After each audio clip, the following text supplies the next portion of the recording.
داؤد خیل قومی اتحاد سعودی عرب کا اہم اجلاس اصلاحی کمیٹی کا انعقاد ریاض زبیر خان بلوچ سے سعودی عرب کے دارالحکومت ریاض میں داؤد خیل فلاحی تنظیم کا ایک اہم اجلاس منعقد ہوا جس کی صدارت سرپرست اعلیٰ عبدالحنان نے کی۔ اجلاس میں تنظیم کے اہم عہدیداران اور ممبران نے بھرپور شرکت کی۔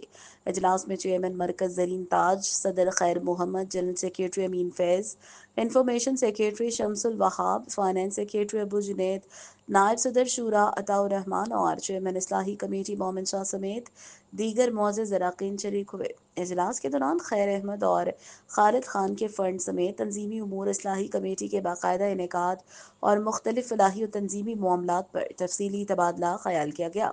تمام شرکاء نے تنظیم کی بہتری کے لیے مفید تجاویز پیش کی اور باہمی مشاورت سے آئندہ کے لائحہ عمل پر غور کیا گیا۔ اجلاس کے اختتام پر پروگرام کے کامیاب انعقاد پر منتظمین کا خصوصی شکریہ ادا کیا گیا۔